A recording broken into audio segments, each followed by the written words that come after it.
This video is brought to you by the Dragon Slayer. Be sure to check out our website for additional articles, videos, and commentary. Alright, welcome back to round 4 of our Modern Monday event. I'm Salty McFog, and along with Christopher Corlito. This is game 2 with Collin Bancroft playing R.W. Norin versus Tony Fuda playing Grixis Twin, with Grixis Twin up uno gameo. Yes. So, should be interesting seeing the sideboard on Collin's side. I'm kind of curious what he would bring in. Any thoughts? I'm assuming trying to bring anything in that would kill him in one hit. Is basically what I imagine. Tough strategy indeed. Let's see how that one pays off for him. Yeah, I mean, I don't really know what brings the action here. Does he have pacifism? Was that? Can't really see. Well, Collin, you know what, Collin, you're doing all right. Not like Tony. Come on, Tony. We've been poking fun at you, but you really gotta. We've seen a total of maybe 6 cards in all of these games from your hand. I mean, that was, and they were all shown to us in that last game. Yeah, 6 of them were in that last game. Okay, so I'm assuming Collin goes first. Why wouldn't you? Nah, man, you want to be on the draw. Okay. Yeah, no, you don't want to be. No, I know. It sucks to suck. You're trying to cast the spells and win the game. You're not trying to win the game then cast the spells, because you can't do that. Yeah, exactly. So we're gonna cut some decks. Tony's not trusting Collin, so he's gonna shuffle up his deck. Yeah. So it looks like Collin's got a bolt in hand. Got at least one plains. I don't think I saw a red source though, which is a big problem. I mean, I'd probably mull this hand if I was him. I see a cavern and I see a plains. That's pretty good. Yeah, it's cavern. Okay. Yeah, cavern's pretty I'm a little fun. surprised he opened with the plains. Well, yeah, it doesn't really matter in the opening turn. I guess it is information. I think maybe he boarded in the cavern. Honestly, That would be make bad, sense. yeah. Or it could just be like a one of, maybe 1 or 2. No, I don't think that, because I don't remember him ever telling me about cavern. So I guess it's some sneaky sideboard tech. At any rate, Tony's going to take the 3 damage here and go for the Seer Visions, drawing mystery cards, scrying mystery cards. I'm a little surprised he Scryed the mystery cards? was so quick to bolt himself basically at the beginning. I mean, he didn't see much action in the last game, which is which is whatever really. But even so, seeing a deck with red and white, especially modern, I can imagine only some crazy damage is going to happen very quickly. Yeah, well, I mean, the most important thing is he didn't open up with Norin, because if he goes Norin and then Genesis Chamber, it's really bad for him, because turn 2, he's got at least 3 creatures on the battlefield. So, but double Soul Warden's pretty good. So off the cavern, we're gonna cast a second Soul Warden. He's gonna name humans here, by the way, in case anyone was. I think I already said that, but getting in the beats for 1. So Tony's at 16 now. So now we got full Grixis colors ready to go. Second another cavern, and see, this is the thing. I just would not have kept this hand, seeing with all the red spells we got. I'm assuming we're going cavern on humans again. Actually, we're naming God on this one. God. I'm assuming Perforos is coming to town. So interesting. Double Soul Warden beats. Well, this is such a risky hand. I just don't like how risky it is, especially against such a very consistent, powerful deck like Grixis Twin. I think you're just slamming on Collin here.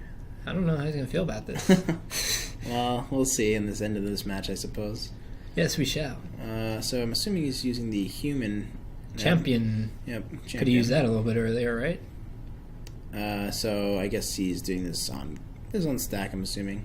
He's gonna probably bolt the Soul Warden or something like that. What is that? Oh, that's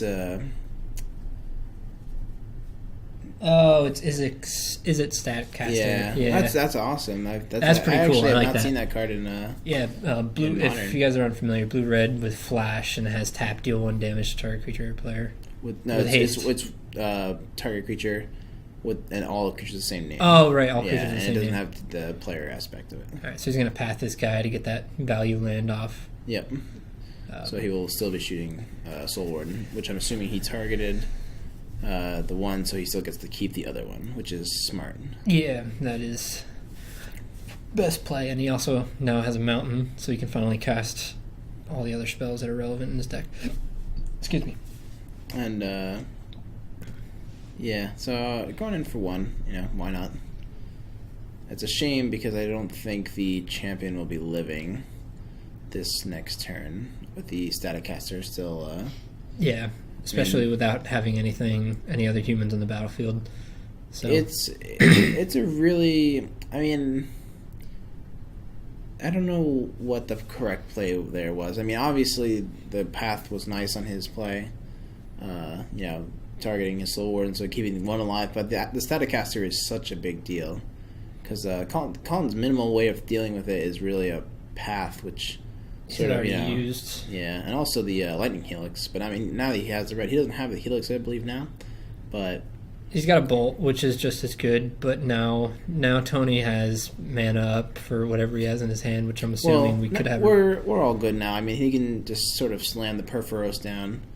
Yeah, which we're champion? assuming, but he might be casting, the champion. Champion of the parish? Yeah, I'm assuming the cavern on the champion. Yep. And then for the bolt to see if he can wean out the counter magic, possibly remand or...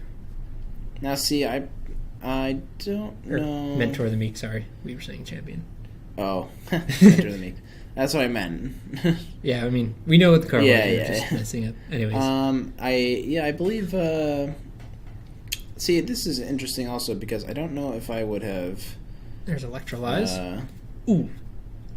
Played the Mentor first without bolting the Staticaster. Well, you see, the situation here is he's just trying to bait out any counter magic so that he can safely land the bolt without have to worrying about any other counter magic. See, now he's tapped out with, the Electrolyze so that he has full go-ahead for the bolt, which he didn't do. So never mind. Well, the Mentor of the Meek is a 2/2. And, I don't know what he's waiting for with the bolt, really, because, it doesn't beat Twin. It gets Pestermite, which did kill him last game, I suppose. So, but he does the Terminate here, I believe. Yeah, I saw the Terminate hand earlier. Yep. So yeah, he's going to get that. Yeah. So now Collin's in. Oh, he's gonna play the bolt now. It seems irrelevant now, but I guess it's just as good a time as any other. And yeah, Tony is just gonna sort of accept that. That doesn't. Really, it's not issue to him at all. So it looks like we drew. We drew the Eldrazi Soul Warden. Yeah, the Soul's Attendant. Soul's Attendant, right? So now we got Perforos, right. Forge, and uncoverable, of course. So. I don't even think he worries about this because if he has a piece in his hand, he can cast it. Yeah, it looks like he's going for it. He's going to fetch and. The Perforos earlier would have been, very. It would have been good, but now it's a little late for that. So. Yep. He's going to fetch up the land, likely cast Pestermite or Exarch, and I don't know if he had the second piece in his hand. I don't believe so. Well, we'll see. We don't. Doesn't matter now. Yet. He's playing a tap, so. Okay. Is there an end of turn play? I don't think so. I think I did see it. Yeah, we see the Twin, and I believe he has a Tassiger in his hand. There's nothing end of turn he can do, but yeah, Tassiger's pretty good. I see he has the Twin now. Yeah, he does, and then probably just passes here most likely and just counters whatever he plays. I would probably just go on with a Tassiger. There's no reason not to. It's likely unnecessary in the situation just because it eliminates all your graveyard for Snapcaster, and you want to leave mana up for if he plays Norin or anything like Genesis Chamber to keep him off doing any damage to you. Because right now Collin is up 14 life. It's 24-10. That's true. There is some pressure on Tony, but again, he's playing a deck where he can just win in the one turn. So if he just waits for the right moment, then he can just flash in Deceiver into turn and land that combo. Yeah. So nothing end up turn there again. So I guess he just drew the Scalding Tarn, I believe. Sort of windmill slammed it. Yeah. So maybe Tasigur is the play this turn, but he's got Terminate. But that doesn't seem too good. I don't know. I think he's just trying to eliminate as many threats as possible. Because you can see here, Collin only has 2 cards in hand, so it's 3 cards. Sorry. Yeah. So now he's getting the Faithless Looting. Hopefully, ditching the land for something useful. Oh, So also we got the champion land. Champion. Yeah. So he ditched the 2 lands for champion and Soul Warden. So he's probably going to assume the Soul Warden first. Oh, actually, no, you're right. The champion's the play here. And then Soul Warden. Because Yep. So he's going to take the 2 off of that, and then the second creature for another 2 damage if that hits the field. We're going to go for Colligan's Command. Yeah, Colligan's Command again, so he's going to do 2 damage to that. So shoot 2. And bring back the Is It Staticaster. Nice. Okay. That's pretty good, yeah. I do like Staticaster, though. It's very, very interesting tech. I remember liking that card a lot in Standard. I remember also liking Electrickery. That was also very good. I don't know if Staticaster is better or if Electrickery is better, but definitely both of them are extreme powerhouses against decks like this. Indeed. So Tony's at 5 now. A lot of pressure on him at the moment. But as we know, Collin's hand is empty now, so it's kind of more in Tony's favor at this point because he just has the card advantage and he can just kind of make his way to a combo now as Collin is top decking. He does have the Faithless Looting in the graveyard, though, so if the top card is a land, he can loot it away and hopefully get something better. I mean, anything's better than a land at this point, for sure. Exactly. So Tony's going to think about this one for a little bit because this is pretty important. Yeah, it's such a low life total. It really is really important to understand what you should be doing at this point. But he can combo off this turn if he has the piece, but we know he has the twin, for sure. I just don't. Okay. Okay, we're playing Velkin and Shackles. That's interesting. That's actually pretty good. Yeah, a lot of the I've seen a lot of the Delver decks at least run the Vedalken Shackles. I mean, it is a powerhouse. I do know playing against it with the what do you call it? When I had the Thragtusk, it was always a nightmare playing against Vedalken Shackles. I mean, I at least had the Abrupt Decay up to get rid of it and sort of trick him in combat. Mm-hmm. But and here's Norin, a little late to the party. Yeah. He's kind of casting it with the Cavern Souls, thankfully. Hopefully, I thought he wasn't going to do it. That would have been bad. So let's see what he's going to do here. So Velkin and Shackles is Soul Warden, so he's going to gain the life. Yep. Well, I believe now Tony gains the life. Oh, yeah, that's true. Yeah. So he can gain the life. But still taking 2 from the Perforos. Yeah. So a net loss of 1. Yeah, it's not bad, but it's still very good for Tony at this point because life gain is extremely important for him. That's correct. It's interesting because it does shoot down, getting the Norin coming in, letting Collin gain life. The Collin gaining life at this point is extremely irrelevant. Yeah.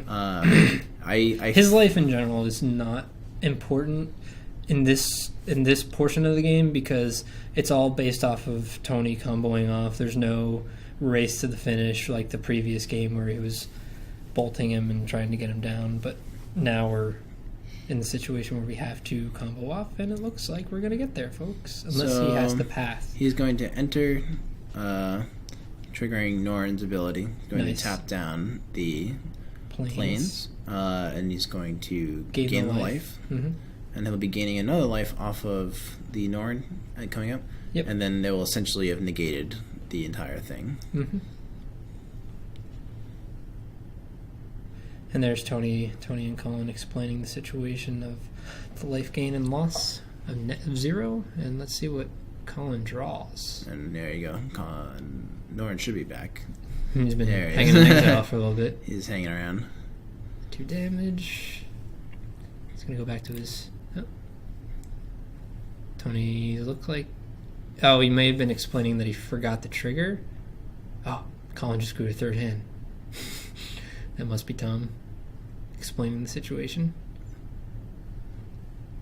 Yeah, I'm not sure what's going on. So we're gonna flash in. Okay, yeah, we're flashing in the Statcaster to respond to the Norin I trigger. see the trigger. Okay, Yeah. Interesting. And So it forces him back in, and then he can kill it. Right? Does shoot down That's Norin, cool. yeah. Okay. Very good play by Tony there. So he's gonna shoot down the Norin. Down, yep. And that essentially is that's the game pretty much. With Collin with having one card in hand, there's no way this is going to. The only thing that could be good for him is it being a path, but yep, that's There it is. Yep. So that'll be game 2, won by Tony Fuda playing Grixis Twin.